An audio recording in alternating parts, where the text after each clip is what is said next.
እነሱን ሬሳ እኔን አንበሳ አድርጋቸው ብሎ ቃል አብ ወወልድ ወመንፈስ ቅዱስ አስተፋቅሩኒ ዋስተወዱኒ ዋስተጸምሩኒ ምስለ ሕዝብ ወአሕዛብ ምስለ ካህናት ወዲያቆናት ምስለ መኳንንት ወምስለ መሳፍንት ከማየት ነገሩኒ ነገረ ተስኖ ወበይስ ዘንብለ ፍቅር ወሰላም እግዚአብሔር ሀበኒ ሲመጣ ፍቅር ወሰላም ብሎ ያው እዚህ ገቢሩ 7 ቀን ያልሞላውን የመቃብር አፈር አምጦ ያው ቀለበት ጋር አድርጎ ቅብአ ቅዱስን አቅርቦ ያው በጥቅል ድንጋይ ላይ ቆሞ 7 ቀን 7 ጊዜ አስመጡን መድገም ነው። ሰማችሁ? አሁን ያለውን ነገር በሙሉ የመቃብር አፈር ምን አላላችኋል? ብዙ ሌቦች ሊሰርቁ ሲፈልጉ እላለሁ የመቃብር አፈር አምጡ ይባሉና ይደገምበታል። ከዛ ያንን አፈር እጃቸውን ሽት አድርገው የተደገመበትን ነገር ይሄ ቀበጣጥሮ የደገመውን ነገር አፍዝዝ አደንዝዝ ምናምን በዙሪያ ያሉ ሰዎች ምናምን ብሎ የተናገረውን በሙሉ ማለት ተደግሞ ይሄድና ሰዎችን ነካ ሲያደርጋቸው ወርቃቸውን፣ ብራቸውን፣ ሞባይላቸውን ውጥት አድርገው እንካ ብሎ ይሰጡ። ድሮ ሲሰርቁ ነበረ ማያዩት። አሁን ግን እንካ ነው ብሎ የሚሰጡት ጨራሽ። ይሄ የመቃብር አፈር ምንድነው ትርጉሙ?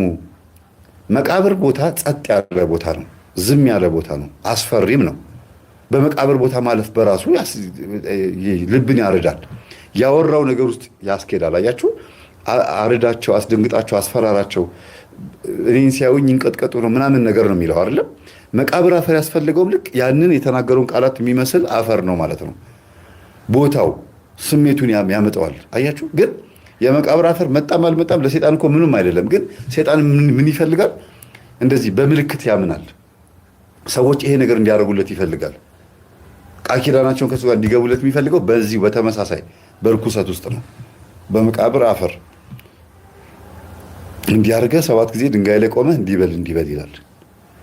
ታዲያ በዚህ መልኩ የተጸለየ ማን ነው? የተጸለየ አልኩኝ እንዴ? የተደገመ ድግምት፣ የተለፈለፈ ልፍለፋ፣ ከንቱ የሆነ ጉንጭ አልፋ የሆነ ልፍለፋ ተለፍልፎ ሰዎችን አፍዘው ምን አይነት ህይወት ሊኖሩ ነው? እኛ ላይ ሲሄን ነገር አድርገውት ምንድነው የሚጠቀሙት በህይወታቸው? እሺ ከዛስ? ከክብር በኋላስ ሰው መጥቶ ሰገደላቸው። ከዛስ? አከበራቸው፣ አሞገሳቸው፣ ተጨበጨበ። ከዛስ? በሽ ነው መሞት አይደል እንዴ? የማይቀር ነው። የትኛው ደብተራ ነው በህይወት የኖረ እንዴ? ተዋናይ የሚባለው ደብተራ እንኳን መላከ ሞትን 7 ዓመት ገዝቶት ሊገለው ሲመጣ እንግዲህ በቃ ከዚህ በኋላ መሞት አለብህ ብሎ መላከ ሞት መጣ። ከዛስ ምን አረገ? ተዋናይ የሚባለው በስራ ስር በቅጠላ ቅጠል ምናምን በሚያውቀው በድግምቱ ምናምን አድርጎ መላከ ሞትን ገተረው እንዳይገለው አድርጎ 7 ዓመት ገተሮት 7 ዓመት ይኖራሉ። ከዛስ በኋላ አላመለጠም። ይኸው አሁን አለ እንደ በህይወት የለም፣ አልተሰወረ መቼም። ፍየሏ ላይ መንፈሱን አሳድሮ የተዋናይን ታሪክ የምታውቁ ሰዎች አላችሁ አይደል? አንድ ቀን አመጣዋል። ተዋናይ ማን እንደሆነ እነግራችኋለሁ። በኢትዮጵያ ውስጥ በድብትርናና በጥንቆልና በዚህ አይነት ስርማሽ ቅጠል በጣሽነትና በምትሃት በጣም ፌመስ የሆነ ሰው ቢኖር እሱ ነው። ታዋቂ የሚባለው ተዋናይ ይባላል። እሱን ታሪኩን አመጣላችሁና ቤተክርስቲያን ይሄንን ሰውዬ እንዴት ታየዋለች ብዬ ደግሞ አባቶች ጋር ደውዬ ጠይቃለሁ። የሚመልሱት መልስ እንሰማለን ማለት ነው። ይሄን የለፈለፈውን ነገር ይሄን ያወራውን ነገር ከምን ጋር እንዳገናኘው ያያችሁ? ከመቃብር አፈር ጋር። እግዚአብሔር እዚህ ውስጥ አለ።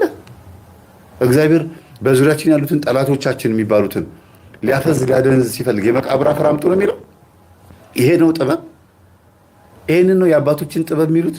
የትኞቹ አባቶች፣ የትኞቹ ሊቃውንት፣ የትኞቹ ጠበብት ናቸው ይሄንን እንደ ጥበብ ወስደውት እግዚአብሔር ሰጠን የሚሉት? እንዲሁ እግዚአብሔር ጠላቶቻችን አያሸብር? በጸሎት በስግደት ተውት። እሺ እዛ ውስጥ አልገባም። በአንድም በሌላ መንገድ እንግዲህ ሰዎች ብዙ ችግር ይገጥማቸዋል አይደል? በእያንዳንዱ ቤት ውስጥ ጸብ አለ፣ ክርክር አለ፣ ጭቅጭቅ አለ። በጎረቤት በምንም በቃ ይሄ መካሰስ ያለ ነገር ነው። ይሄንን ድግምት ደግሞ በጠላቱ ፊት ሄዶ ሲቆም ያ ጠላቱ ሽንት በሽንት ይሆናል። ጎረቤቱም ሊሆን ይችላል፣ ዘመዱም ወይም ባል ከሆነ ሚስቱ፣ ወይም ደግሞ በአጠቃላይ በቤተሰብ በውርስ ምክንያት የሚጣሉ ሰዎች ይሄን ያደርጋሉ። ፍርድ ቤት ሲሄዱ የዳኛውን ጉልበት ሊያበረክሩት ይችላሉ። ፖሊስም ሊይዛቸው ሲመጣ ፖሊሱን አፍዞ አደንዝዞ ሂድልኝ ከዚህ ማስባልም ሊችሉ ይችላሉ። ከማን ነው ግን እያመለጡ ያሉት? በማን ላይ ነው ክብር እንዲኖራቸው እያደረጉ ያሉት? በሰው ላይ። በእግዚአብሔር ፊት ሲታዩስ የመቃብር አፈር ይዘው በእግዚአብሔር ፊት መቆም ይችላሉ? አንተን የሰጠኝ ይሄን ጥበብ ማለት ይችላል?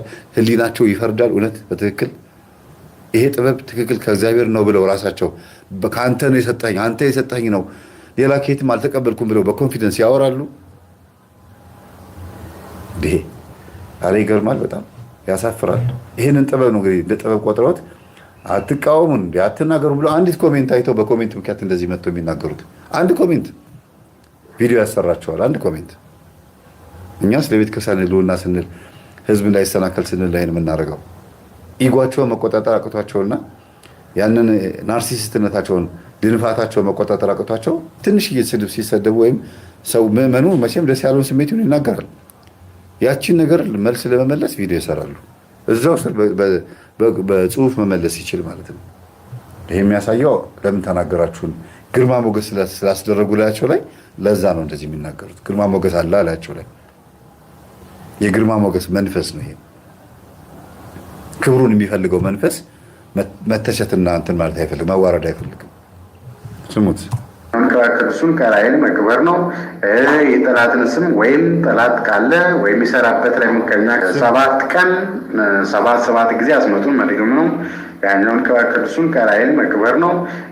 የጠላትን ስም ወይም ጠላት ካለ ወይም የሰራበት ላይ ምቀኛ ካለ ወስዶ አካባቢ ላይ ያን 40 ቀን ያልሞላውን የመቃብር አፈር መበጠን ነው ወይም ከአደባባይ መቅበር ነው። እንግዲህ ያው ተጠቀሙበት። ይህን ይመስላል። ተጨማሪ ደግሞ ስሩን የብሳና ተቀጽላ የግራዋ ተቀጽላ የዘግባ ተቀጽላ እነዚህን 3 ላይ አንድ ላይ አድርጎ በሚዳኮ ብራና ተጽፎ በጽፈት በኪስ መያዝ ነው ይላል። ሰላም ይገርማል። በጣም በእውነት በጣም ያሳዝናል። እሺ ብሎክ ላረግህ ነው። ረቡኒዮ ምናምን 10 የምትባል ብሎክ ላረግህ ነው። በቃ ያው ብሎክ ልገባና ብሎክ ላረግህ ነው። እንደዚህ አይነት ኮሜንት አጻጻፍ ጥሩ አይደለም። ምንም ይሁን መረጃው እንደዚህ መደጋገም ጥሩ አይደለም። አትደጋግም፣ ጥሩ አይደለም። የሰውን ቴንሽን ለመስረቅ እንደዚህ አታርግ። እሺ ነው የሚያስብለው። እውነትም በቃ ይሄንን ጥበብ ተጠቀሙ። እንደ ጥሩ ነገር የሚጋብዘው የሆነ ምግብ ብሉ ጠጡ ብሎ ምናምን የሆነ የሚጋብዝ ነው የሚመስለው። እግዚኦ መሐረነ ክርስቶስ በስላሴ ስም ያሳፍራል። እስቲ ይኸውላችሁ እዚህ ጋር አንዳንድ መጽሐፍቶች አሉ እኔ የማያቸው እዚህ ጋር ባለፈው ያሳየኋችሁ መናፍስቱ በሸለቆ ውስጥ ነው። ይሄ ደግሞ የመናፍስቱ መንደር ቁጥር 1 መጽሐፉ ነው። የወንድማችን ትናንትና ያስተዋወኳችሁ በታደሰ ጸጋ ወልደ ስላሴ የተጻፈ ነው። ይሄንን ቁጥር 1ን ገዝታችሁ ካነበባችሁ በኋላ ነው ቁጥር 2 እና ቁጥር 3 የምታነቡት እንዲገባችሁ እንድትረዱ ማለት ነው። በደንብ ብዙ ነገር ታገኛላችሁ። እነዚህ አይነት የመሳሰሉትን ሰዎች ኢንተርቪው አድርጎ እነሱ እንደ ጥሩ ጥበብ የሚነግሩት ነው የሚመስሉት። ራሳቸውን እያኮፈሱ ነው ኢንተርቪው የሚያደርጋቸው። ግን ሲጽፈው እሱ ኒውትራል ሆኖ ነው የጻፈው። ኒውትራል ማለት ከነዛም ሳይሆን ከኛም ከቅዱሱም ሳይሆን ከርኩሱም ሳይሆን ይሄ ነገር በጣም ከባድ እንደሆነ እና እጅግ በጣም ጥልቅ የሆነ ኢትዮጵያን አዘቅት ውስጥ የከተታት በሽታ እንደሆነ የሚጠቁም መጽሐፍ ነው ማለት ነው።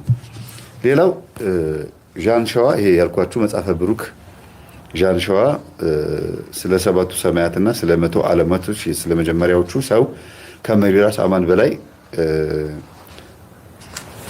የተጻፈ መጽሐፍ ነው እና እዚህ መጽሐፍ ላይ እዚህ ጋር የምታዩቸው የሱባ ቋንቋ ነው። ይሄ አሁን ሱባ ቋንቋ ነው። ይኸውላችሁ ትንሽ ተገልብጦ ነው የሚታያችሁ።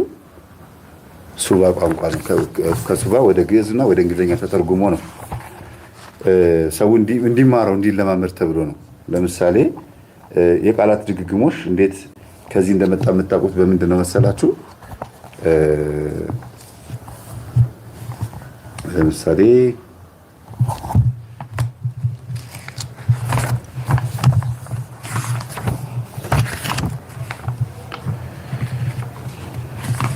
ቃላት በጣም ነው የሚደጋገመው።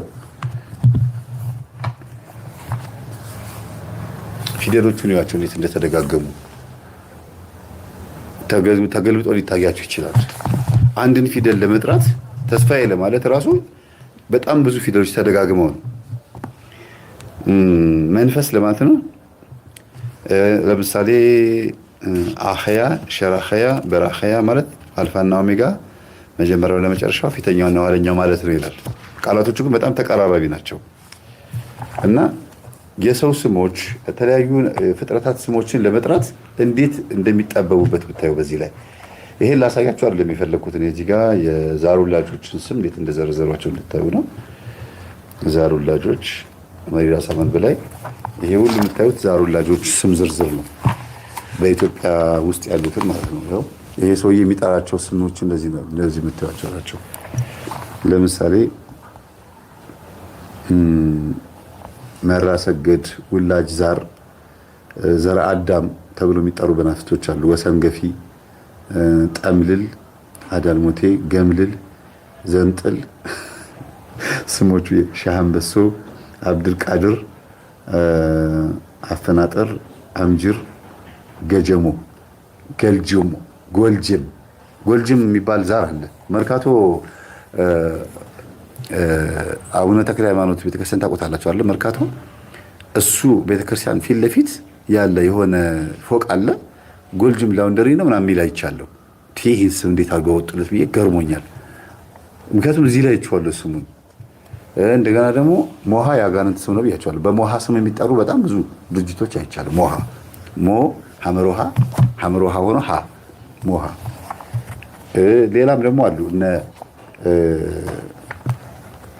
እንደው ስም ከጠራዊ ድንገት ክስ እንዳይመጣብኝ ብዬ ነው። ተውት፣ እያቆላመጡ ጠርተውት ማለት ነው። ጎለምሸት፣ የባህር ፍላት፣ ፈሃም በራሱ፣ ወሰን ሰገድ፣ አባ ቅጣው፣ ህዝበ አፍላ፣ ህዝበ አግዝ፣ ማስቴማ፣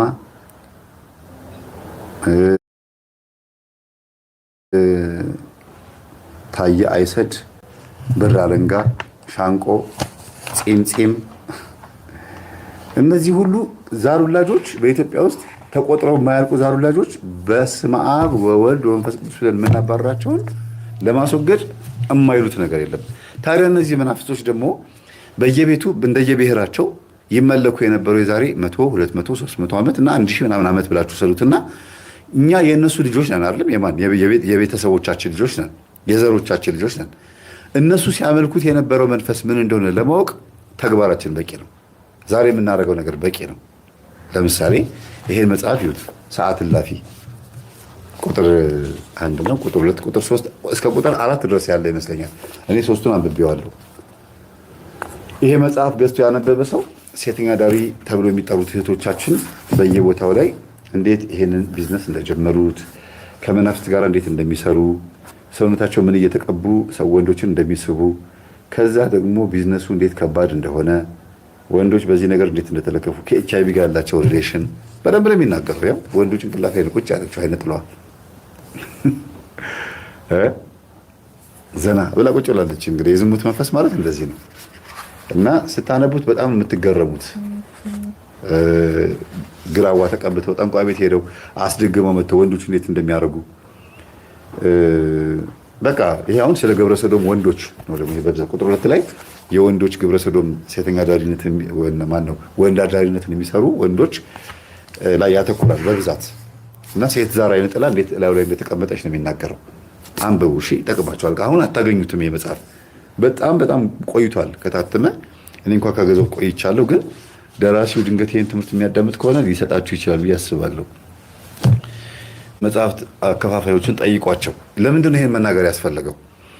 እነዚህ መናፍስት ሴተኛ ዳሪዎች ላይ ሆነው ከተለያዩ ወንዶች የዛር መናፍስት ሰብስበው ራሳቸው ላይ ይከታሉ ሴተኛ ዳሪዎቹ። እንደገና ደግሞ ወደ ጨዋ ወንዶች ደግሞ ያሰራጫሉ። አንዱ ዛር መንፈስን ከሚያሰራጩ ሰዎች መካከል አንዱ ሴተኛ ዳሪዎች ናቸው። የዝሙት መንፈስን በዛር መንፈስ ምክንያት ይሰበስባሉ። እንደገና ደግሞ እነሱ አከፋፋይ ናቸው፣ ዲስትሪቢዩተር ጊቫውተር ናቸው። አያችሁ፣ እነዚህ ሁሉ የዛር መናፍስት ከየት መጡ ሲባል ደብተራ ጋር ለዚሁ ድግምት ሲባል ይሄዳሉ። ከደብተራው መንፈስ ይሰበስባሉ። ጠንቋይ ጋርም ይሄዳሉ። የጠንቋዩ መንፈስ ይሰበስባሉ። ለዝሙት የመጣውም ሰውዬ እነሱ ጋር ይመጣል፣ ደንበኛቸው ይሆናል። የራሳቸው የዝሙት መንፈስ ብዙ ሰው ይሰበስብላቸዋል እና ስቶር ናቸው፣ የመንፈስ ስቶር ናቸው። ከዛ ቀጥሎስ ጸበል መምጣት፣ ቤተክርስቲያን ማስቀደስ ላይፈልጉ ይችላሉ። እግዚአብሔርን እኮ ይፈሩታል በልባቸው፣ ግን አይጠመቁም። ፈቅደው ሄደው ተጠምቀው ንስሐ አይገቡም። የሰው ጅብ መጥቶ እንኳን ሲገናኛቸው የሚያውቁ ላይ ሆኖ እየተገናኘኝ አለች አንዷ።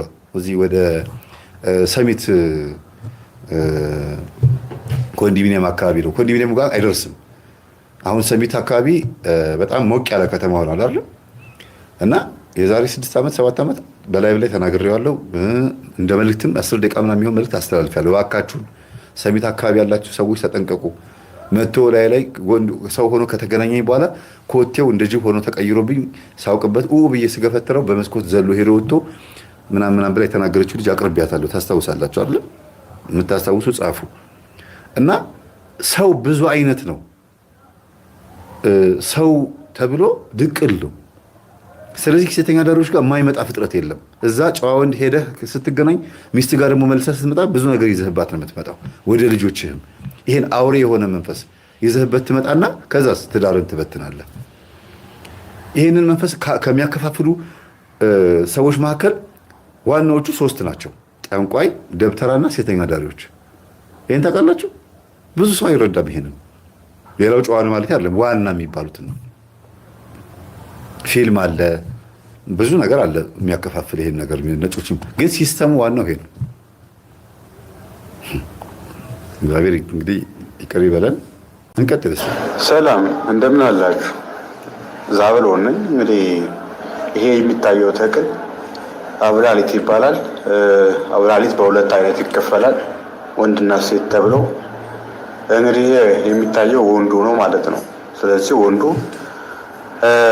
አይደው ላይ አካባቢ ላይ ጫፉ ላይ ቆንጆ የሚያወጣው ነው። ስለዚህ ይሄ ቁሞ ሲሄድ ግንዱ ወፈር ያለ ነው። ሴትዮዋ አብላሊት ደግሞ ያው ሀረጓ ሆና ቀጫጫ ናት። ነገር ግን ያው ማንንም መስተው አይደድ ይጠቀሙበታል። እንግዲህ ሕግ ጠብቅም ሆነ የተለያየ አገልግሎት ላይ እንደሚውል ጥበበኞች ያውቁታል። እህሎችን ጠይቀው መረዳት ነው።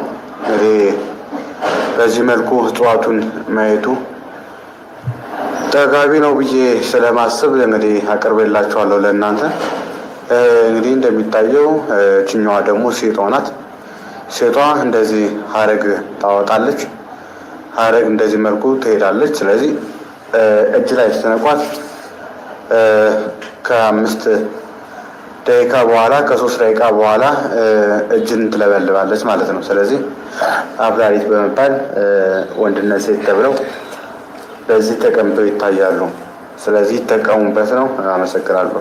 ምን ተጠቀሙበት? እስቲ አሁን ይሄን አመጣው። አሁን እሱ እርግጠኛ ነኝ ራሱን እያስተዋወቀን ያለው ይሄ ሰው ስለ ስራ እንደሚያውቅ እነ የገበሬው ልጅ ዮሐንስ ማን ነበር ስሙ? ሽፈራው ዮሐንስ። እነሱ ስለወጡ እኔም ልውጣ ነው። አቅም ያላቸው ሰዎች ተብሎ ይውጡ ስለተባለ እንብዛ እስቲ እንውጣና ስለተባለ ነው የወጣው እንጂ ይሄን ለማን ነው የሚያስተዋውቀው? አሁን ተጠቀሙበት የሚለው ለማን ነው? አይገርማችሁ? ስለዚህ ሁሉንም ያውቸው እስቲ እንደዚህ ነገር የሚያስተዋውቁ ሰዎችን ይሄን ተጠቀሙበት፣ ይሄን እንደዚህ አድርጉት፣ ይሄን እንደሚያውቁ ለመናገር ነው እንደሚችሉ ለመናገር እንጂ ማንም ሰው ይሄን የማይጠቀምበትም ብዙ ሰው ነቅቷል፣ ገብቶታል። ግን በቃ እንደ ጥበብ ስለሚያዩት ነው። ከንቱ ስጋር እስቲ አሳውቄ እንግዲህ እንደዛ ነው እንጂ ብቻ ተጠቀሙበት ሲሉ ራሱ በጣም ያሳፍራል። ሰላም ቤተሰብ እንደምን አላችሁ? ዛብሮ ነኝ። እንግዲህ ይሄ የምታዩት ተክል ዕፀ መፍር ወይም ፍየለ ፈጅ ይባላል። እንግዲህ ብልሃተኞች በብዙ ነገር ይጠቀሙታል። በደንብ አዳምጡ። ዕፀ መፍርህ ማስፈራሪያ ማለት ነው። እንግዲህ ዕፀ መፍርህ ማለት ያው መፍረህ ማለት ማስፈራሪያ ማለት ነው። እንግዲህ አጠቃቀሙን በተለያየ መንገድ ላይ ያስገቡታል። ነገር ግን ያው አበባውም ይጠቅማል፣ ፍሬውም ያው እንደሚታየው ፍሬውም እንደዛው በተጨማሪ ደግሞ ያው ለየብቻ በአንድ በቀል የሆነ ፍየለፈጅም ይኖራል። ስለዚህ ያኛውንም በሚስጥር ይጠቀሙታል። ስለዚህ ብልሃተኛ ላይ ይኖረዋል፣ ይጠይቁት፣ ይጠቀሙበት ነው። እንግዲህ ዕፀ መፍርህ አደገኛ የሆነ ዘርፈ ብዙ የሆነ ስራ ላይ እንደሚከናወን ብዙዎች ታውቁታላችሁ ብዬ አስባለሁ። እንግዲህ ያው ይሄን ይመስላል። ክትንትኑ ጠሉ ፍሬ ሲይዘው ደግሞ ያው ፍሬው እንደሚታየው ድንቡልቡል ነው፣ ጠንካራ ነው እና አደገኛ የሆነ ተክል ነው። ይጠቀሙበት ነው። አመሰግናለሁ። እንግዲህ ያስፈራሩበት ነው ዕፀ መፍርህ ሰዎችን ማስቦቀቂያ ወይም ደግሞ ማስቦኪያ ማስቦካካሁት ወይም ደግሞ አስፈራራሁት በጨጫ እንደምንለው ማለት ነው። እንግዲህ እንደዚህ እያደረጉ ነው ሰዎች የሚያስደነግጡት። ስንት ምዕመን ጉልበታቸው ስር ሰገደ። ሊቅ ናቸው እንደ ጻድቅም እየተቆጠሩ ማለት ነው። ሊቅ ናቸው እየተባለ እንደ ብቃትም እየታየ ስንቱ ሰገደላቸው።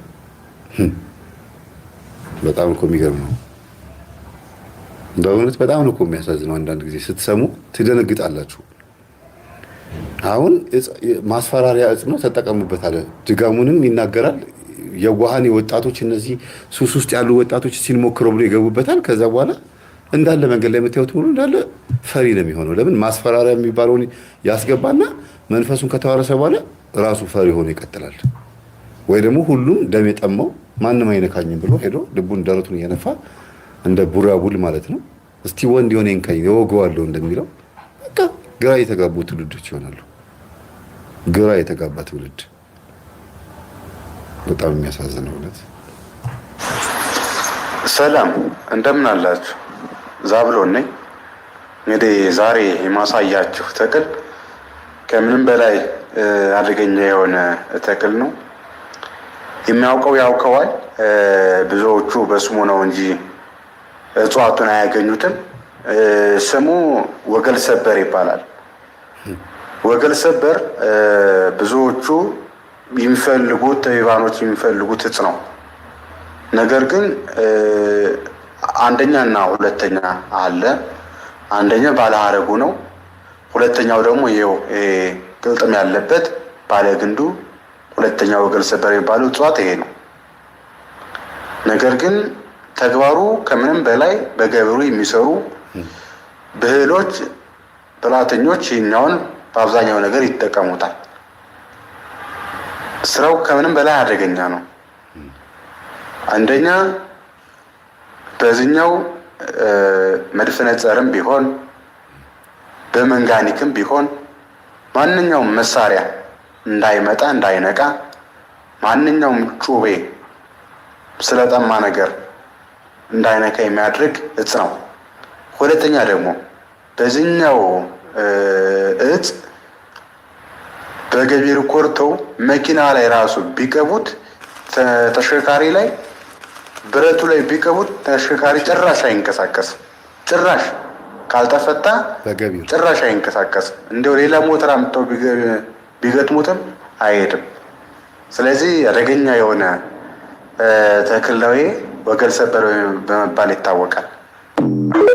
አሁን ይሄ ተክል ማለት ነው እሱ የተናገረው። ይሄ ተክል መድፍነ ጸር ጥይት እንዳይመታው አንድ ሰው ጮቤም እንዳይወጋው ተብሎ ነው የተሰራ። ስሩ ብቻውን አይመስልም እንደዚህ ሲያወራ። አሁን ይሄ ስር ብቻ ስለተያዘ ከዚህ ነገር የምንከላከል አይመስልም ሲናገር።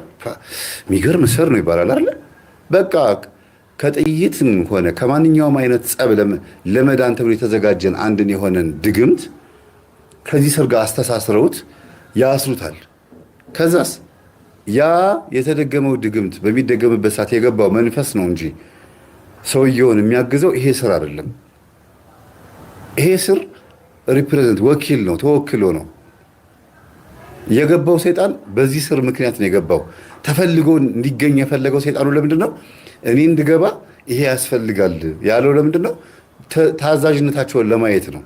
ለምሳሌ ብዙ ጊዜ እነግራቸዋለሁ። እናትህ የምትድነው ከገደል ላይ አሞራ እንቁላሉን የጣለበት ካለ ከገደል አሞራ እንቁላል አምጣ ተብሎ ይታዘዛል። እንደዚህ የሚታዘዙ ሰዎች አሉ። እሺ ብሎ ሄዶ ከገደል ላይ ተቧጦ ተንፏቆ ተንሸራቶ ወድቆ ወገቡን ተሰብሮ ሊሆን ይችላል። ያችን አንድ እንቁላል ያመጣል። ከዛም ቶ ለእናቱ ይሰጣል። ለጠንቋዩ ለደብተራ ይሰጠዋል። ያችን እንቁላል ጠብሶ ሊሰጣት ይችላል። ልጁ የደብተራውን ትእዛዝ ለመፈጸም ምን ያህል ርቀት እንደሄደ የሚያየው ማን ነው? መንፈሱ ነው።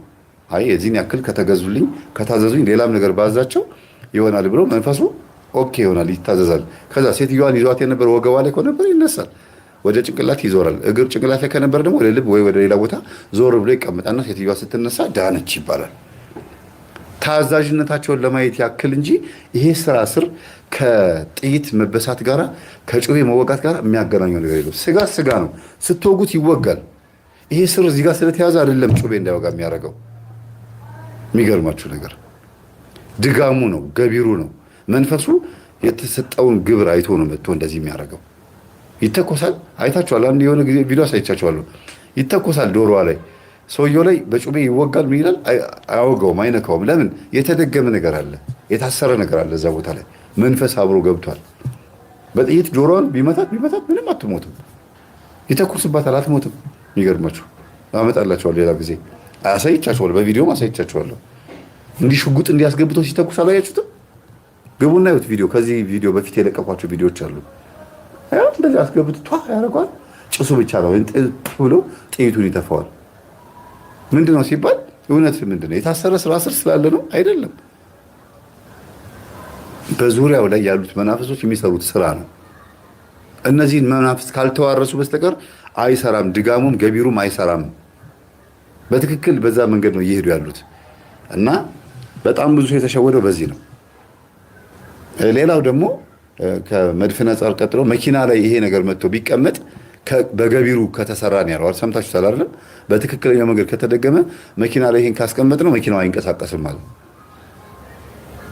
እንዴ። እንደሱማ ከሆነ እግዚአብሔርም እኮ አንድ ጊዜ አስታውሳለሁ፣ የዛሬ ስንት ዓመት ነው አባቴ የነገረኝ ልንገራችሁ። ታቦት ከቤተ ክርስቲያን ሰርቀው የኔ መኪና ላይ ጫኑብኝ አለ። ፋዘር ነው የሚነግረኝ። አባቴ ኪራይ ቤቶች አስተዳደር ነበር የሚሰራው፣ ኪቢያድ ማለት ነው። አበራ ሞላን የማያውቀው የለም መቼም፣ ጋሻ አበራ ሞላን እና ኪቢያድ ሄዳችሁ ጋሻ አበራ ሞላን ከተባለ ማንም ያውቀዋል። መኪናዬ ላይ ጽላቱን ጫኑብኝ አለ። የቤተ ክርስቲያን ታቦቱን አላወኩም አለ እና እስከሄድ ነው የሚጠብቁት። ገብተው ላስቲክ ውስጥ ቡና ነበር የጫነው። ከአሰብ አካባቢ ነው በፊት እንግዲህ አሰብ ቅርብ ነበረች አይደለም እንደዛሬ አድርገውና ደሴም ምናምን ጅቡቲም ቡና ምናምን ያመጣ ነበረ እና ላስቲክ ውስጥ ገብተው ተደብቀው መምጣት ነበር የፈለጉት። ግን መኪናው አልንቀሳቀስም ማለት ምን ስላለ? ጽላት ስላለ። ግን ራሱ ጽላቱ ብቻውን ስለሆነ ነው ወይስ የማን ኃይል ነው? የእግዚአብሔር ኃይል ስላለበት ነው ያልተንቀሳቀሰው መኪናው ማለት ነው። እና ፈትሹልኝ አለ ፋዘር። ያውቃሉ እንዴ ምርጥ ጎጃም ይኮሩ በደንብ ነው የሚያውቀው። ከዛስ ወዲያውኑ ጽላቱ ወጣ ማለት ነው። ይሄንን ሲናገር ከአፉ ነው የሰማሁት ማለት ነው፣ ከአባቴ አፍ። እዚህ ደግሞ ይሄንን ስራ ስር ይዞ መኪናው አይንቀሳቀስም ማለት እዚህ ስራ ስር ላይ ስላለው መንፈስ ነው መወያየት ያለብን እንጂ ይሄ ስራ ስር መኪናውን አይዘጋውም አይቆልፈውም ማለት ነው። በጣም ይገርማል። እሺ እንቀጥል። ቢገጥሙትም አይሄድም። ስለዚህ አደገኛ የሆነ ተክል ነው። ወገል ሰበር በመባል ይታወቃል።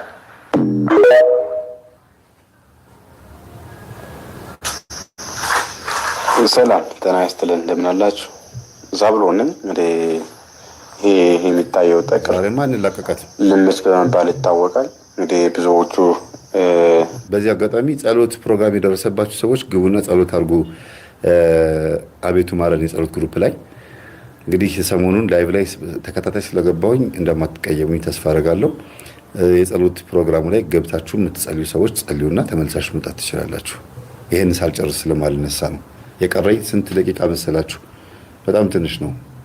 ቪዲዮ ላይ 15 ደቂቃ ነው የቀረኝ። ለምስል ታውቁታላችሁ እያስባለሁ። የሚፈለገው ደግሞ በአብዛኛው ሰዓት ተቀጽላው ነው። ብልሃተኛው ያው ተቀጽላውን ነው የሚጠቀሙት።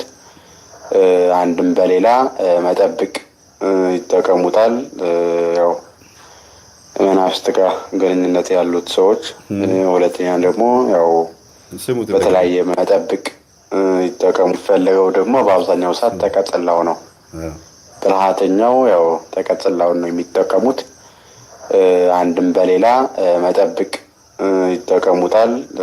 ያው መናፍስት ጋር ግንኙነት ያሉት ሰዎች፣ ሁለተኛ ደግሞ ያው በተለያየ መንገድ በገቢው በነጭ አስማትም ሆነ በተለያየ በጥቁር አስማት የሚጠቀሙበት ተክል ነው እና አደገኛ የሆነ መፍትሄ የያዘ ነው። በዚህ ብቻ አይደለም፣ ዘርፈ ብዙ ስራ ላይ ይውላል። እንግዲህ ልምጭ በመባል የሚታወቀው ይሄ ነው። እንግዲህ ይህንን ልምጭ እየተናገረን ያለው ምንድን ነው?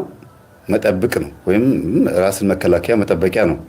አንድ ጊዜ ደግሜ ነግሬያችሁ ከሆነ አላውቅም እንጂ ሜርኩሪ የሚባለውን ኬሚካል በውድ ዋጋ ለአረቦች ለመሸጥ ወደ ኦሮሚያ ክልል የሆነ ዋሻ ላይ እንዲሆነ በጣም ትልቅ በረሃ ነው ወይም ደግሞ ጫካ ነው፣ ገደል ነው እና እዛ ውስጥ ዋሻ ውስጥ ተገብቶ ጋኔኖች ወይ መናፍስት ጂኒዎች አሉ ተብሎ የሚታሰበው እና እንዲህ አይነት መጠብቅ የሚባል ቅጠል ይዛችሁ ግቡ፣ መጠበቂያ ነው። አጋንንቶቹ ይህንን ስትይዙ አይጠጓችሁም፣ ይሸሿቸዋል ተብሎ ይዘው የገቡ ሰዎች ታሪክ ሰምቻለሁ።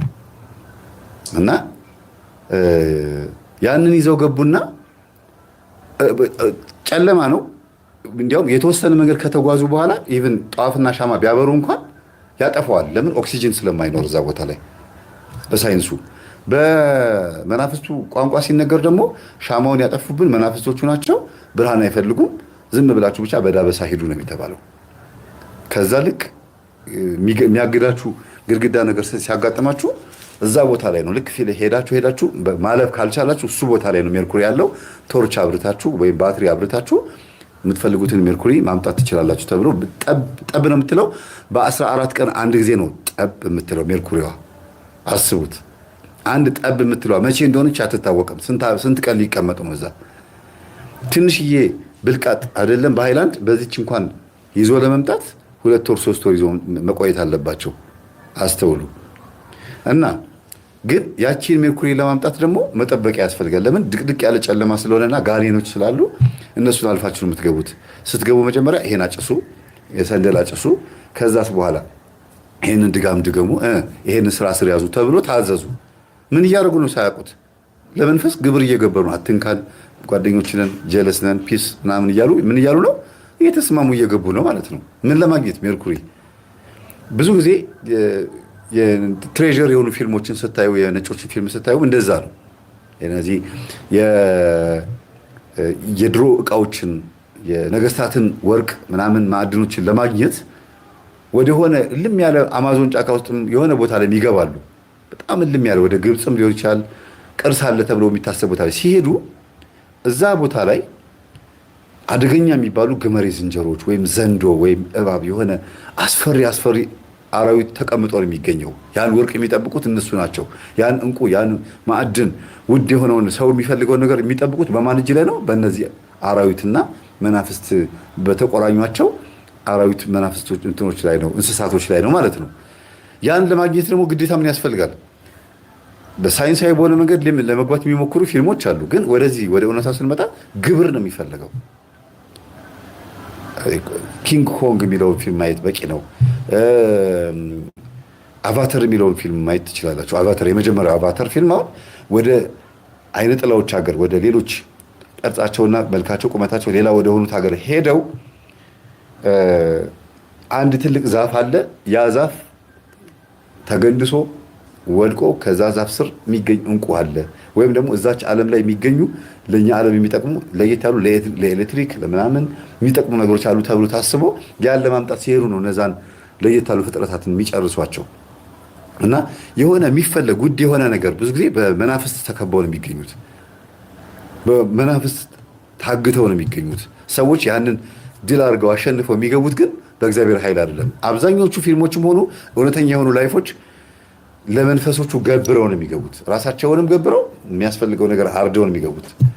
እግዚአብሔር አለ ብለው ድል አድርገው አይገቡም። ልክ እንደ እስራኤላውያን ባለፈው እንደነገርኳችሁ እስራኤላውያን ወደ ተስፋይቱ ምድር ለመግባት ወደ ማርና ወተት የምታፈሰው ምድር ለመግባት ግንቡን ስንት ጊዜ ዙሩት? 6 ጊዜ እልል እያላችሁ ዙሩትና በሰባተኛው ይፈርሳል ተባሉ። ታቦት ይዘዋል።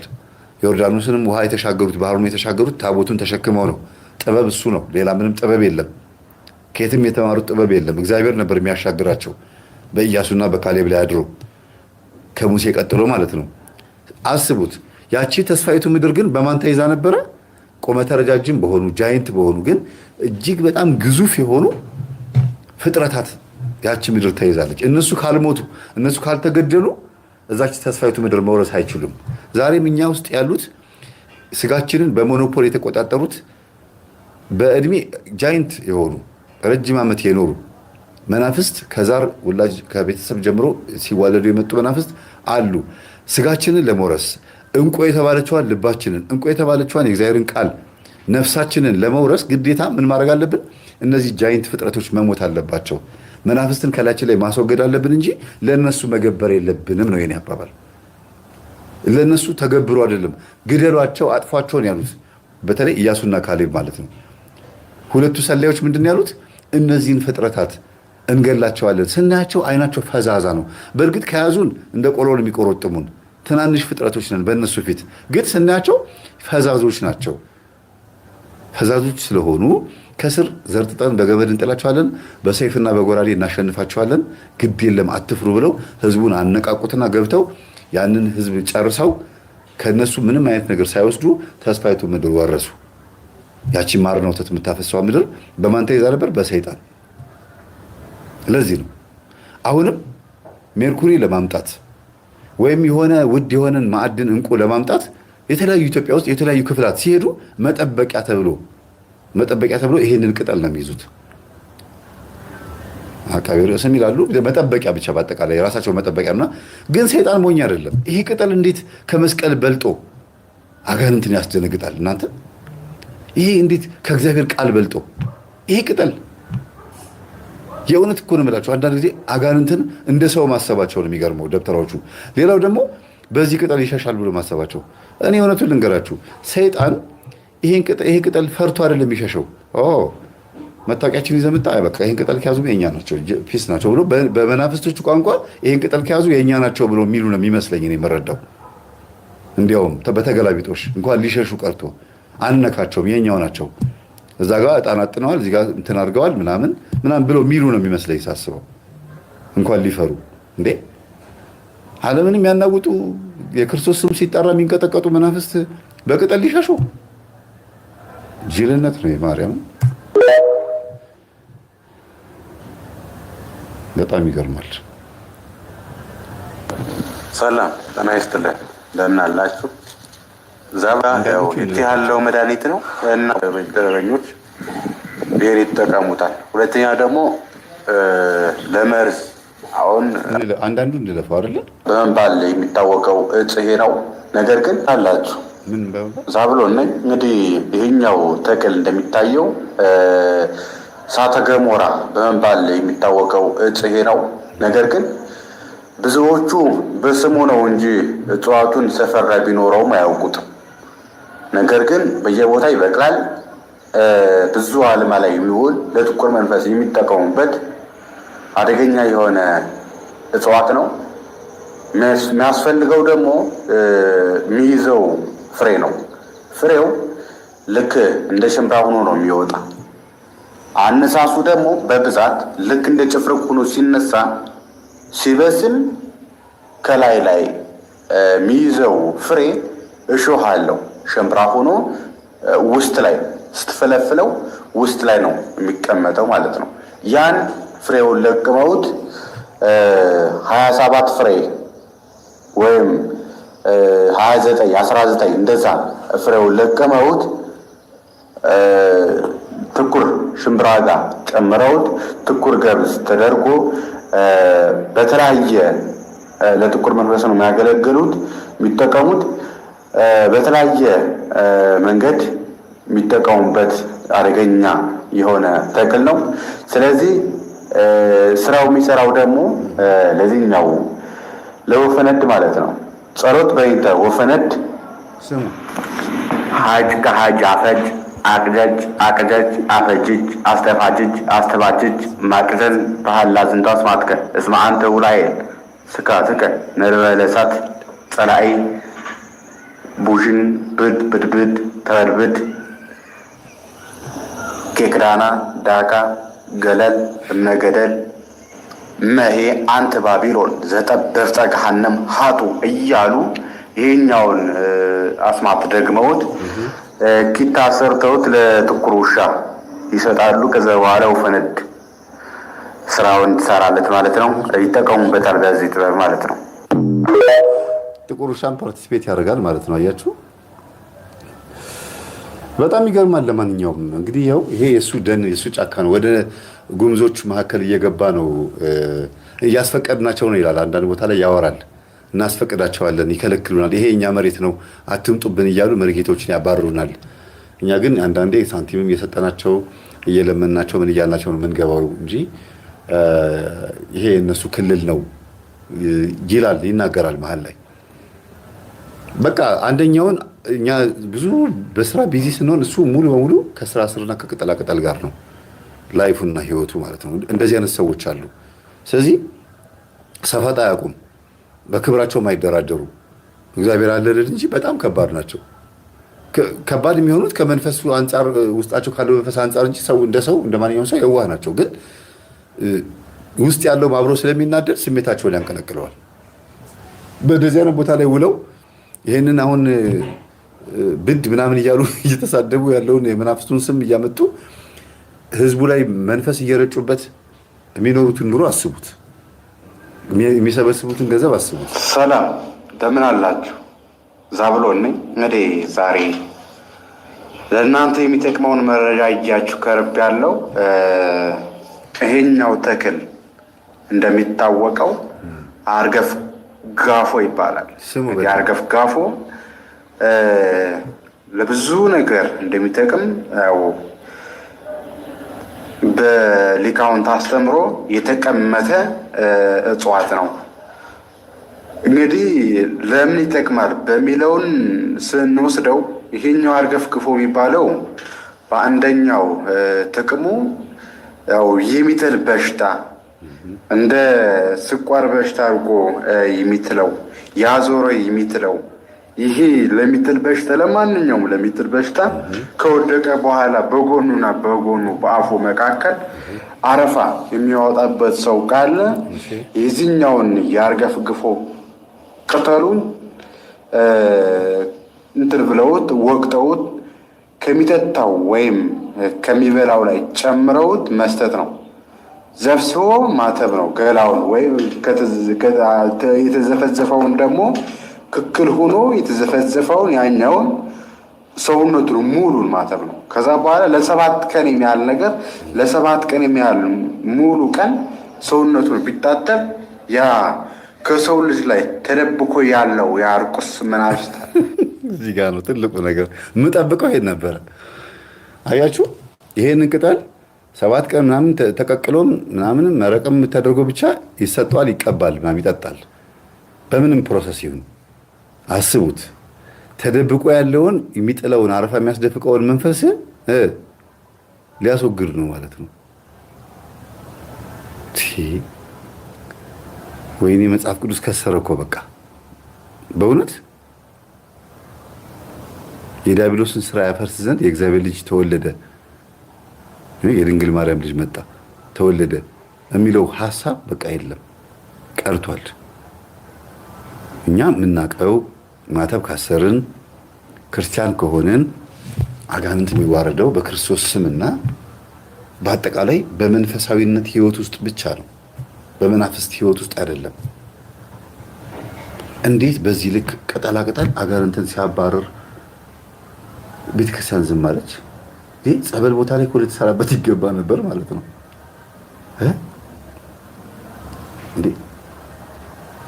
ለካ ጸበል ቦታ ብዙ ሰው መጥቶ የማይጠመቀውና ብዙ ያን ያክል ሰው የማይታይበት ይህን ቅጠል ስላልተጠቀመች ይሆን እንዴ ትላላችሁ?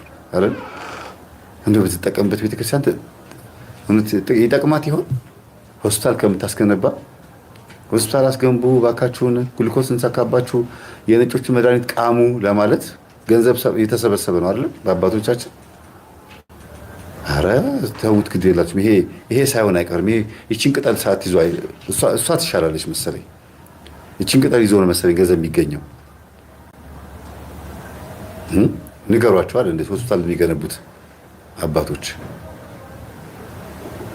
የሚጥል በሽታ ስኳር በሽታ ላላቸው ሰዎች የሚጠቅም ከሆነ ምን ነው እስከዛ ድረስ ፈዘዙ? በጣም ብዙ ስራ መስራት ይቻል ነበረ። የሆነ የጽሁፍና የምላስ ጀብደኛ ብቻ ሆነን ቀረን አይደል? ጀግና የሆነ ሰው ይሄንን ነገር ፋርማሲ እንኳን ከፍቶ የሚሰራ ሰው ጠፋ።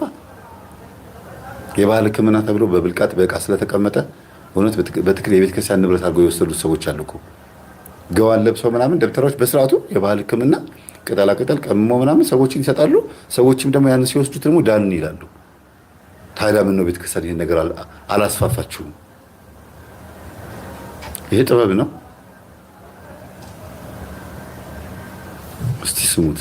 የአርኩስ መናፍስት ለቆ ይቃል ይህን ጭምር ደግሞ የዝኛውን መስቀል ይህን አርገፍግፎ እንጨቱን መስቀል አስቀርጻችሁ መስቀልን ከአንገት ብትለብሱት እናም ከቤት ላይ ብታንጠላጥሉት 40 ክንድ የሚያህል ጠላት አይቀርብም።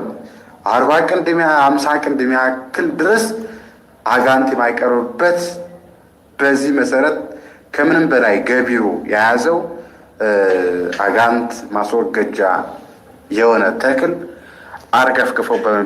አርገፍጋፎ በሚባል ይታወቃል። ተጠቀሙበት ለማለት አሳስባለሁ። አመሰግናለሁ። እንግዲህ ቀድም ያልኳችሁ ለዚህ ነው ሰይጣን ከኦርቶዶክስ አገልጋዮች ጋር አብሮ ለመስራት ብዙ ግብር የሚያስገብራቸውና ይሄን ሁሉ ዋጋ የሚያስከፍላቸው መከራቸውን የሚያሳያቸውና ስራ ስር ቅጠላቅጠል ውስጥ ከቶ ፍግት የሚያደርጋቸው ከአፈሩ ጋር ከስራ ስሩ ጋር አብሮ ቡክት የሚያደርጋቸው ይሄንን ስለሚቀላቀሉበት ነው። መስቀል እያሉ ይናደዳል በዚህ እንጂ ተዋርሶ እንደሆነ ይታወቃል። ሰይጣን እቺ ነገር አይፈልጋትም። ግን ለምን ትጠቅመዋለች?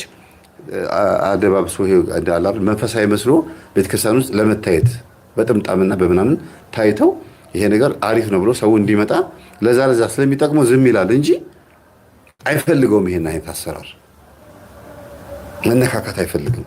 ቅባ ቅዱስ ሲባል ቅባ ሜሮን ሲባል መስቀል ሲባል ምናምን ይሄን ራሳቸው ደብተራዎች ናቸው የነገሩን። እንደዚህ አይነት ነገር ስናመጣ ብዙ አይሰምርልንም ነው የሚሉት። ከሰመረልንም ጥለነው እንዳንሄድ በደንብ ግብር እንድናቀርብለት ምናምን ለወደፊቱ ስለሚቀጣን በደንብ አድርጎ በሌላ ነገር ስለሚያገኘን እዚህ ጋር አይከለክለንም። የምንፈልገው ነገር አይከለክለንም። ግን እንዲህ አይነት ቅልቅል የሆኑ ነገሮችን አይፈልጉም መናፍስቶች።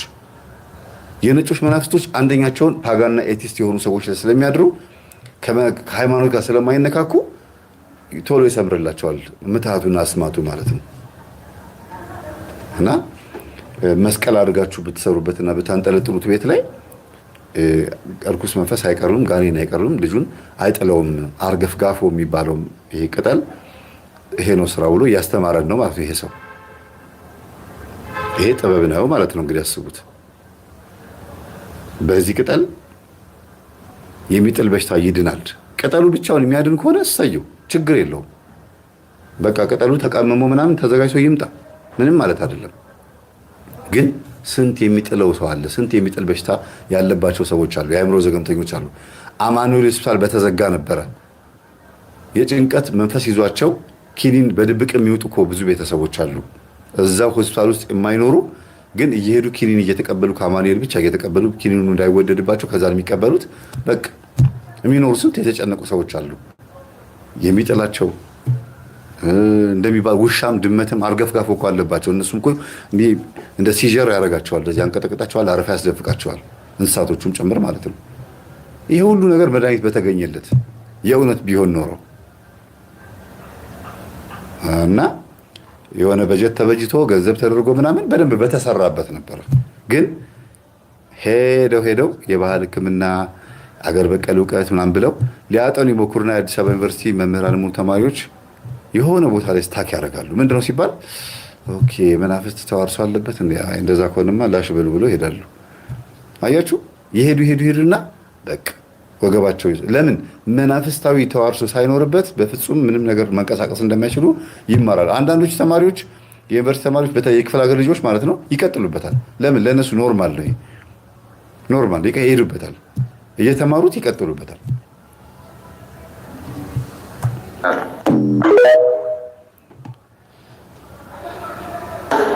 ሰላም እንደምን አላችሁ? እንግዲህ ይህኛው እንደሚታወቀው ጥንጁት ይሉታል። ጥንጁት ከምንም በላይ መፍትሄ ጥሩ የሆነ መፍትሄ ጠቀሜታ ያለው እጽዋት ነው። እንግዲህ ይህኛውን ቅጠል ለደረቅ ቁርጠት ቅጠሉን መለመጥ ነው። ወይም ሌላ ደግሞ ለሳል ደረቅ ሳል የሚያስቸግረው ሰው ካለ አበባውን አጠራቅሞ እንደ ሲጃራ መጠጣት ነው። በበላዩ ደግሞ አጎት ቢጠጡበት ዞፍ የመሰለው ይወጣዋል። አበባውን አጠራቅሞ እንደምን መጠጣት ነው? እንደ ትንባሆ፣ እንደ ሲጃራ ያዝ። እንግዲህ ያ ከዛ ነገር ለመዳን ሳብ ያደርጋል። ስሙት። ለደረቅ ቁርጠት ቅጠሉን መለመጥ ነው። ወይም ሌላ ደግሞ ለሳል ደረቅ ሳል የሚያስቸግረው ሰው ካለ አበባውን አጠራቅሞ እንደ ሲጃራ መጠጣት ነው። በበላዩ ደግሞ አጎት ቢጠጡበት ዞፍ የመሰለው ይወጣዋል፣ ከጉራሮ ላይ ማለት ነው። ስለዚህ ዋነኛው ነገር የሚጠቅማችሁ ደግሞ 40 ቀን ያልሞላት መጨትና እስከ 1 ዓመት ያላት መጨት ይህንን ትታጠን ነው የሚለው ትእዛዙ። ብትታጠን ጥሩ ነው። ሌላ ደግሞ ተጨማሪ ወባ የያዘ ሰው ይህን ቢታጠን እርግጠኛ ነኝ እንዲያው ሞክሩት። 2 ቀንም አይቆይም፣ በዛው በ30 ደቂቃ ውስጥ ለካ ትሄዳለች ማለት ነው። ስለዚህ ጥንጁት አስገራሚ የሆነ በላይ አሁን እንግዲህ የዚህ ቅጠል አበባ ተሰብስቦ እንደ ትንባሆ እንደ ሲጋራ ቢስቡት ከደረቅ ሳልና ከሳል በሽታ ያድናል አለ። አያችሁ አይደለም? ትንባሆ ገጠር ላይ እስቲ የምታውቁ ካላችሁ ትንባሆ ከምን ከምን እንደሚቀመም ብትጽፉልን። አባቴ ትንባሆ ይስብ ነበረ፣ ወንድሜ ይስብ ነበረ፣ አሁንም ይስባል ብላችሁ የምትሉ ሰዎች ጻፉ እስቲ። የዚህ ነገር ሱሰኛ ሆነው የቀሩ አሉ፣ በጣም ብዙ ናቸው። ከተማ ሲመጡ ደግሞ ወደ ሲጋራ፣ ወደ ኒያላ፣ ወደ ማልቦሮ፣ ወደ ምናምን አሁን የሉም እነዚህ ሲጋራዎች። ምንድን ነው ያሉት አሁን? ምን ሲጋራ ነው ያለው አሁን? እኛ አናውቀውም። እንግዲህ ምን አይነት ሲጋራ ነው የሚሳበው? በቃ ሰው አጫሽ ሆኖ ተንቀሳቃሽ ኩሽና። እኔም እንደሱ ሊገባብኝ ነው እናንተ። ቀ ማለት ያቅፈኝ ነው። ተንቀሳቃሽ አላልኩም። ተንቀሳቃሽ ኩሽና ነው የሆን ነው ማለት። ጭሱ ይገባል ይወጣል፣ ይገባል ይወጣል። ከዛ ሱሰኛ ይኮናል። ሳምባ ያንን ይናፍቃል። በየቀኑ ያን አምጣ አምጣ አምጣ ይላል። ይሄ መንፈስ ማን ነው ታውቃላችሁ? ወሰንገላ ይባላል። የጭሳጭስ መንፈስ ነው ወሰንገላ። ይሄ ወሰንገላ የሚባለው መንፈስ በጣም በጣም ከባድ መንፈስ ነው። ልጆቻችሁን ዱርዬ የሚያደርግ ጸጉራቸው ተንጨባረው እንዲውሉ፣ በቃ ጸጉር ብቻ አይደለም ጉዱሩ ሆኖ እንደዚህ ራስታ ሆኖ እንዲውሉ የሚያደርግ ነው። ለምን እዛ ጉዱሩ ነው። በፊት ቃልቻ ላይ ምናምን በነበረ ሰዓት እንደዛ ስለሆነ ጸጉሩ፣ አሁንም ልጆቹ በቢራ ታጥበው ጸጉራቸውን በቢራ በድራፍት ምናምን ይታጠቡታል። በቃ እንደዚህ ቀጥ ቀጥ ይላል። ለእነሱ ጌጣቸው ነው፣ ክብራቸው በነውራቸው ነው። እያጨሱ ቡን ያደርጉታል። ምንም አይመስላቸውም። ነውር የሚባል ሰው ማፈር የሚባል የለም። ሰው ፊት ጫት ይቅማሉ፣ ሰው ፊት ያጨሳሉ፣ ሰው ፊት ይጠጣሉ፣ ሰው ፊት እንደፈለጉ ይሆናሉ። ሱሪያቸው ዝቅ እንዳለ ነው። እንደ ባንዲራ ማለት ነው። ውርድ ይላል አንዳንዴ ታች መቀመጫቸው ሁሉ እስኪታይ ድረስ ማለት ነው። ፓንቱ እስኪታይ ድረስ ፋሽን ተከታይ፣ የወንድ ፋሽን ተከታይ ወንዶች ላይ ሲሆን፣ ሴቶችም ልክ እንደዚሁ አጫሽ፣ ቃሚ፣ ሺሻ ማንዶቅዶቅ ይሆናል። ማፈንዳት አንዷ ሺሻ ፈነዳ ነበራለች። ምንድነው ስላ ጊዜ አንዳንድ ሰዎች ሺሻውን ገና እንደመጣ መጀመሪያውን አፈንድቼላቸው አስተካክዬላቸው ነው የምሰጣቸው አለች። ይሄ ነበር ስራ ያለች። ይከፈልሽ ሰዓት አዋለች። ከዛ ጾሚ ጸልይ ስገጅ ብዬ በደንብ አወራን ምን አለን። በኋላ ወሰንገላ የሚባል መንፈስ ጮኸ ጸበል ላይ። የጭሳጭስ መንፈስ ስለሆነ አልሸሹም ዞር አሉ ነው። በጣም በሚገርማችሁ መልኩ ከሲጋራ ጋር ከጭሳጭስ ጋር በተገናኘ ሰንደሉም ሊሆን ይችላል፣ እጣኑም ሊሆን ይችላል። ቡና ላይ ይሄ ኮተት ካለ ወሰንገላ አለ ማለት ነው። ቡና ሲያፈሉ ቡል የሚያደርጉት ሰዎች የወሰንገላ መንፈስ ያለባቸው ናቸው። ቡና እያፈሉ ጭሳጭሱን የሚያጨሱት ያለ ምንም ጥርጥር። ይሄን እመኑ። ለምን ዝም ብሎ እንደዚሁ የቡና ሴሬሞኒ ይመስላቸዋል፣ ግን አይደለም። ብዙ ኮተት አለ፣ እማናውቀው ብዙ ኮተት አለ። ቤተሰቦች አደገኛ ነው መንፈስ በጣም አደገኛ ነው። ሲስተማቲካሊ ይሰራል። ይሄ የደብተራው መንፈስ እንደዚህ እንደምታዩት ስራ ስር ላይ ምናምን ላይ ይኸው በጎን ደግሞ ሲጋራ ጭሱ ይላል።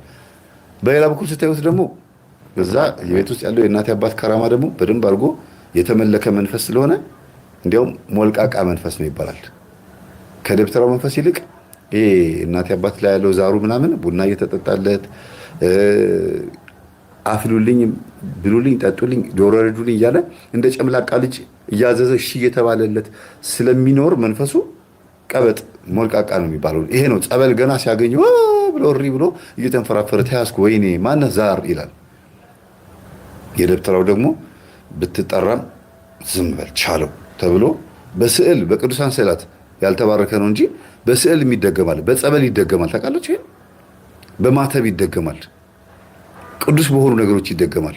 ቅዱስ ባይሆንም ያ ነገር ግን ለንዋየ ቅድስነት የምንጠቀምባቸው ነገሮች ላይ ለምን ሲባል ለማስመሰል ነው። ከቨር ነው። አንዷ የአርሴምዬን ስዕል ነው፣ ትንሽ የጉርድ ስዕል ናት። በቃ አርሴምዬን በጣም ነው የምወዳት ምናምን ብላ ጸበል ላይ ትሽከረከራለች፣ ትሄዳለች። በቃ አቤት እንዴት እንደምትወዳት ትችል ልጅ ለአርሴማ ሟች ናት ይባላል። በእውነት በጣም ብዙ ነገር መጨረሻ ላይ በምድር የተደገምከው ሲባል በአርሴማ ስዕል አለ። ይሄ ስዕል ይዛ የምትዞረው አንተ ነህ ሲባል ጊዜ አዎ እንዴት አርሴማ እኮ ልጅ ሲባል ስዕሉ አልተባረከም እኮ። ሲባረክ ነው ስዕሉ ስራውን የሚሰራው። ስለዚህ የጸሎት ቤታችሁን ስዕል አስባርኩ። እሳት ሲነሳ በየመኖሪያ ቤቱ አንዳንድ ጊዜ ከእሳቱ መካከል ከተቃጠሉት ነገሮች መካከል ያልተቃጠሉ ስዕሎች የሚገኙት የተባረኩና የተጸለየባቸው ስዕሎች ሲሆኑ ነው ይባላል አይደል? ልክ እንደዛ በጸበል የሚደገም ደግሞ አለ። በስዕል ይደገማል። ቻለው ተብሎ ጸበልም ብትረጭ እንዳትወጣ ቻለው ተብሎ የሚላካለ። ማነህ ተናገር እየተረጨ ማነህ ሲባል ይላል። አይናገርም። በቃ ድፍን የሚስጥር መተት ነኝ። የሚስጥር ናት ሲባል ከማን የተላከው አትናገር ተብያለሁ። በጣም የሚገርም ነው። ስለዚህ ይህንን የትንባሆ የዚህን ቅጠል ጥንጁትን ማለት ነው። ጥንጁትን ያለው የጥንጁት መሰለኛ የእሱን አበባ ሰብስቦ እንደ ሲጋራ የሳበው ሲል ምን እያለማመደ ነው? ወሰንገላን ያነሳሳው ነው ውስጥ ያለው መንፈስ ማለት ነው። እንካ ግብርህን እያለው ነው። ከዛስ አመጣልኝ እንደ ተጀመረ ማለት ይልና በዛው ሲጋራ ይሰነጠቃል። እኔ ሲጋራ የሚያጨስ ደብተራ አይቻለሁ። ገብቶ የሚቀድስ ደብተራ፣ ሲጋራ የሚያጨስ ደብተራ ቪዲዮ ተልኮልኛል። ወስጄን ያሳየሁት። ምን ትላለህ በዚህ ጉዳይ ላይ ያልኩት። ቅርብ ቤተክርስቲያን እዚሁን ያለውበት አካባቢ አይ እኮ አንዳንድ ስንታም ይሄው ይሄ ነው እንግዲህ ጥንጁት አጭሱ ተብለ ሊል ነው እንግዲህ። ግን በስርዓቱ በየጊዜው የሚስበው በየቀኑ ለምን ሱስ ሆኗል። አጅሬው ግብር ይፈልጋል። የእናቱ ዛር እንትን ጭሳጭስ ይፈልጋል፣ ይገብራል። ግን የተመጠመቅ እኮ ነው እናንተ በስላሴ ስም። እኔ እኮ አንዳንድ ስናገር እኔ ስለሆንኩኝ ስለማይወዱን ላያምኑን ይችላሉ። ለዚህ ነው እግዚአብሔር አንዳንዴ አሁን ያው ሞቼ የተነሳው ብል ማንም አያምነኝም። እውነት ሞቷል ተብሎት መምህር ተስፋዬ በቃ ሊቀበር ነው ምናምን ተብሎ ተዘጋጅቶ አያርግብኝና እኔ ስላልኩ አይሆንም። ግና እንደው ድንገት የሆነ ቀብር ሰዓት ላይ ምናምን ወደ ሳጥን ይግባ ተብሎ ሲባል ተነሳ ተብሎ ቢባል ወይ አውቆ ነው ድራማ ሰሩ ነው ይባላል። ግን አይቼ መጥቼ ደግሞ እዛ ኧረ ሲኦል አለ ኧረ እንደዚህ ነገር አለ እባካችሁ ምናምን ብዬ ባስተምር ማንም ያምነኝ የለም። ለምን ይኸው እንደዚህ እያስተማርኩ ስለምታወቅ እንዴት ነው ይሄ ተቀባይነትን የማግኘት እድሉ በጣም ግን ያልተማሩ የሚባሉ መሀየማን የሚባሉ በጣም ምስኪን ቢናገሩ አንደበተ ርቱዕ ናቸው ተብሎ ማይታሰቡ ሰዎች ላይ መድኃኒዓለም ትልቅ ስራ ይሰራል። ሞቶ የመጡ ሰዎች ሲመሰክሩ እንሰማለን። እና ምን አለች አንዷ ንስሐ አባት ይሄን ያመጣሁት ለምንድን ነው? ንስሐ አባቴን አየኋቸው ሲኦል ውስጥ ሲቃጠሉ አለች። ምንም ለምንድን ነው እንደዚህ የሚቃጠሉት ብዬ እኔ ሲኦል ውስጥ እሳት አይነካኝም እና ለምንድን ነው እንድትጎበኝ እንድታይ ተብለሽ ነው። ሂጂና ለካህናቶቹ በሙሉ ልክ ካህናት ከቅዳሴ እንደወጡ ሰብሰብ ብለው የሚበሉበት ቦታ አለች አይደል? ምንድነው የምትባለው ቦታ? ካህናት ተሰብስበው የሚበሉበት እና እዛ ቦታ ተሰብስበው እየበሉ ስታገኛቸው ተናገሪ፣ ይሄን ሂጂና መስክሪ፣ አሁኑኑ ሄደሽ መስክሪ ተብላ ከሞተችበት ተነስታ መሰከረች ልጅቷ። እና ልጅቷ ሞታለች ተብላ የነበረች ልጅ ነች። ልትቀበር ነው እንግዲህ ሬሷ እዛን ያደረው እና ሳጥኑ ይነቃነቃል። ካህናቶቹ ደነገጡ።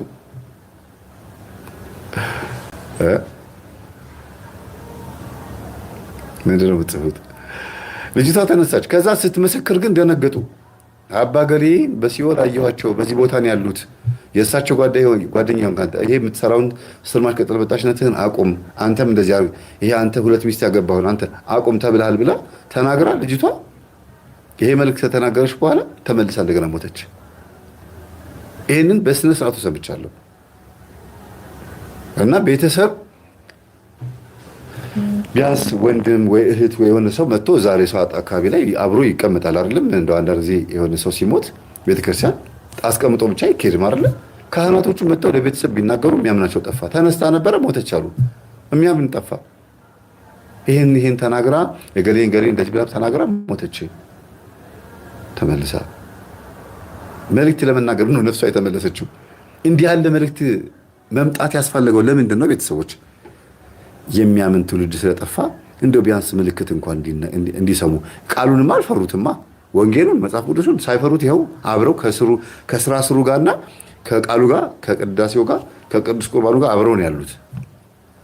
እግዚአብሔር ደግሞ እንዲድኑ ስለፈለገ ማንም ሲኦል ሊገባ ስለማይፈልግ ይሄን ተው ተብልሃል ብሎ ተናገረ። ምናልባት ስለ ቅዱሳን ብሎ ዘሮቻቸው የቅዱሳን ዘር ሊሆኑ ይችላሉ እነዚህ ካህናቶች፣ እነዚህ ያስቸገሩት እንጂ ወደኋላ ሲቆጠር የቅዱሳን ዘር ከሆኑ ስለነዛ ሲል መልእክት እየተናገረ ነው ማለት ነው እግዚአብሔር። እና እነዚህ አባቶች ድራሻቸውን የጠፋው ንስሐ ይግቡ አይግቡ አይታወቅም። ድራሻቸውን የጠፋው በጣም ነው የሚያሳዝነው፣ በጣም ነው የሚያሳፍረው ቤተሰቦች። እና እንደዚህ አይነት መልእክት በየዋሃን መጥቶ መልእክት ካልተነገረ አይሰሙም። ማን ነው? የትኛው ቄስ ነው የትኛው ዲያቆን ነው ንስሐ ግባ ሲባል እሺ ብሎ ንስሐ የሚገባ የሚነገር? እውነት ሰባኪ በሚሰብከው ስብከት ካህን ዲያቆንና የተለያዩ አባቶች ንስሐ ይገባሉ? ተአምር ካላዩ ወይም ወገቡን ካላለው መንፈስ መጥቶ ወይም ካልታመሙ ወይ የሆነ ነገር ካላጡ በስተቀር ሚራክል የሆነ ነገር ካላዩ እውነት ንስሐ ይገባሉ? ኧረ ያንንም አይተው በገቡ። በጣም ይገርማል። ገማሮ ነው የሚባለው። በሌላ ቪዲዮ ደግሞ እሰራላችኋለሁ። ያው እንግዲህ በሌላ ቪዲዮ ብዙ አይነት ነው ነጭሎ ያለ። እንግዲህ ነጭሎ ብዙ አይነት ስለሆነ ያወቀውን ሰው እንትን መጠየቅ ነው። እጽዋቱን ካያችሁ ግን ካላወቃችሁት በገቢሩ መሞከር ነው ማለት ነው። ስለዚህ በሌላ ቪዲዮ ደግሞ እሰራላችኋለሁ። ያው እንግዲህ በሌላ ቪዲዮ ማቅረብላችሁ ይሆናል። ሰላም ቆዩ። ይህ ሲቆ ስር እያወጣ ነው። ይገርማል። ስርማሽ ቅጠል በጣሽ የምንለው ይሄንን ስለምናይ ነው። ይቺ ዱላ ስንቱን ስራ ስር ቆፍራ ወጣችለት። የእግዚአብሔርን ክብር አታወጣም፣ ነፍሱን ከሲኦል አታወጣም። ይቺ ዱላ ይቺ በትር ይሄን ስራ ስር ሲቆፍር የእግዚአብሔርን ቃል አያገኝም። እንደ ቆፈረ ይሞታል፣ እንደ ቆፈረ ይኖራል። አውጥቶም ቆፍሮ ያወጣውም ዕዳን ነው። ስራ ስሩን ቅጠላቅጠል ለሰው ሰጥቶ ዕዳ ነው የሚቆፍረው፣ ዕዳ ነው የሚሰጣቸው። እያንዳንዷ እርምጃቸው ንስሐ የምታስፈልገው እንደሆነች እንድታውቁ እፈልጋለሁ። እነዚህ ሰዎች እንደ ጥበበኛ የምታዩ ሰዎች ተደምራችሁ የምትጨመር ማለት ነው። ንስሐ የሚያስፈልገው ተግባር ነው።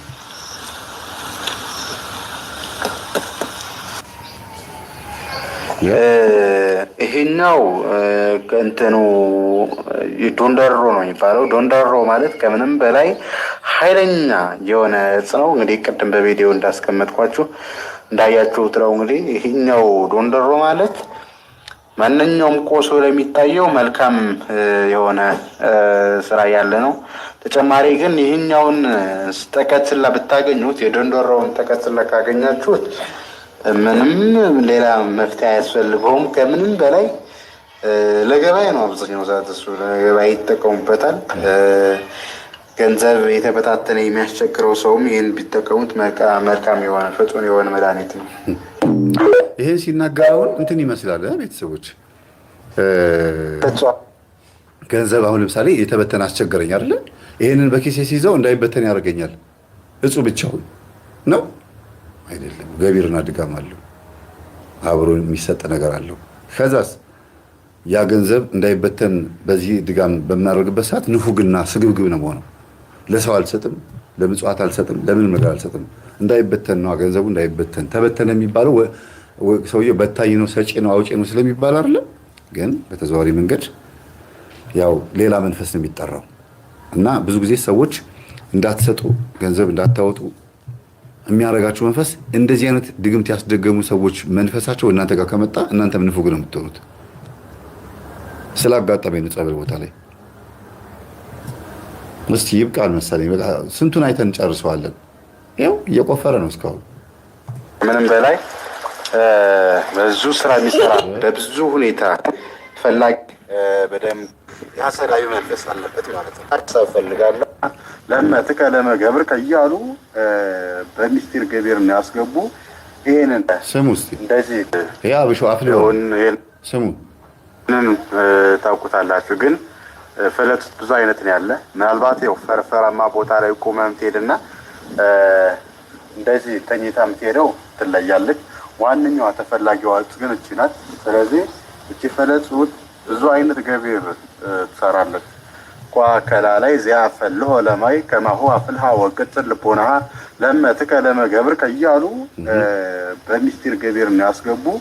ይሄንን ቢጠቀሙት ብዙ መፍትሄ እንዳለው ነው እንግዲህ ብዙ ሊቃውንት እንትኖና ያው አጠራው ጉሞት ያስቀምጡበት።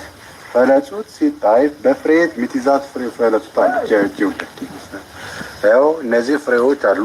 አበባውን ፍሬ እንደዚህ አይነት ፍሬ ትይዛለች። እቺኛዋ ትክክለኛ ፈለጹት እቺ ናት። ስለዚህ ጥቅሟ እስከዛ ድረስ ነው። በብዙ ነገር ትገባለች። እንግዲህ ያው በገቢሩ ተጠቀሙት ማለት እንግዲህ ያን ያህል ብዙም ያው አብዛኛው ቦታ ላይ ላትገኝ ትችላለች እና ይሄን ይመስላል። ይጠቀሙበት በገቢር ይጠቀሙበት። በምን አለ በገቢር ይሄ ነው። ቅጠሉ ብቻውን አይደለም ስራው የሚሰራው በገቢር ነው። አብሮ የሚደረግ ፕሮሰስ አለ። ያ ፕሮሰስ ደግሞ ተዋርሶ ነው። ለምሳሌ አንድ የቆሎ ተማሪ ማለት አብነት ትምህርት ቤት የሚማር ማለት ነው። አብሾና ፍልሆን ወይም የጥበብን የእውቀትን መንፈስ ብለው እነሱ እንደሚሉት የጥበብ ነው የሚሉት ሸምድዶ ለመያዝ እንዲመቻቸው የሚዋረሱት ነገር አለ። መብራት ባጠፋሁን ይሄን ቤት ቴሌቪዥኑ ምናምን ባጠፋፋው እዚህ ዙሪያ ባጠፋው እኔን አታዩኝም። ድቅድቅ ያለ ነው የሚሆነው። ምናልባት የስክሪኑ ላይት መነጽሬ ሊያንጸባርቅ ይችላል። ምንም ብርሃን እንዳያስገባ ተደርጎ ቤቱ ይዘጋል፣ ይደፈናል። ድቅድቅ ያለ ጨለማ ይሆናል። ብርሃን ብቻ አይደለም፣ ከተሻለ ጉድጓድ ተቆፍሮ መሬት ላይ ነው ድምፅም እንዳይገባ ተደርጎ ማለት ነው። ጉድጓድ ይቆፈራል። እንደ እስላም መቃብር ከተቆፈረ በኋላ ወደ ጎን ነው የሚቆፈረው። በሽናሽ አካባቢ ላይ ነው እንግዲህ ይሄን ነገር የሰማሁት እና ከዛ እዛ ቦታ ላይ የሚጸለይ የሚደገም ይሉታል እነሱ። ያው የሚጠራ መንፈስ አለ እና ግባብኝ ተብሎ ይጠራል። ልክ መጥቶ መንፈሱ ጥልቅ ሲልበት እያንቋረረ እየጮኸ ያንፈራፍረውና አረፋ ያስደፍቀዋል። ከዛስ ገባ ማለት ነው ጅሬው። ከዛ ይቀባጥራል፣ ልሳን ይቀባጥራል ይባላል። በግዕዝ ይሁን በኦሮምኛ በትግርኛ ይሁን በምንም ብቻ በቃ ያመጣዋል። የሚቀናበት ባለቅኔ ካለ የእሱን ቅኔ አምጥቶ ይሰጠዋል። የማንንም አንድ ጊዜ የሰማው በጆሮ የሰማውን ነገር ሴቭ ያደርግለታል። ግን ማን ነው? መልአክ ነው? ማን ነው? ቅዱስ ሚካኤል ነው? ገብርኤል ነው? አይደለም። ድንግል ማርያም መድኃኔዓለም አይደለም። ርኩስ መንፈስ ምንም በሉት ምንም ርኩስ መንፈስ ነው በቃ።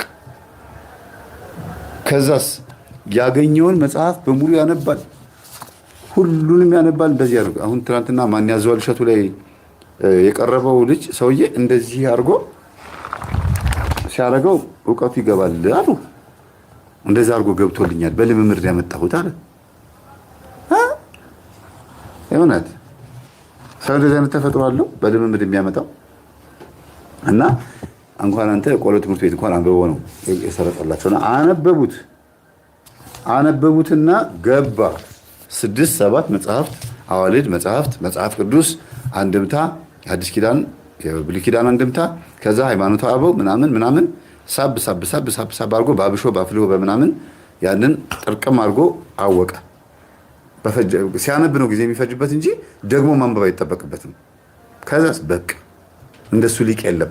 ሲዘረዝረው በልስቲ ሲባል እንዲህ ሆኖ እንዲህ በቃ በግዕዙ ሲናገሩ በአማርኛ ይተረትረዋል። አንድም እያለ ይዘረዝረዋል። ግን የትም አልተማሩ። እንዴት ቃል በቃል መጽሐፉን ስታዩት ቃል በቃል እኮ ነው የሚናገረው።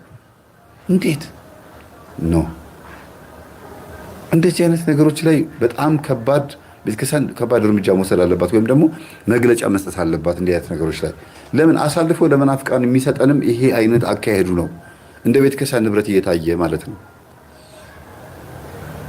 አብነት ትምህርት ቤት ላይ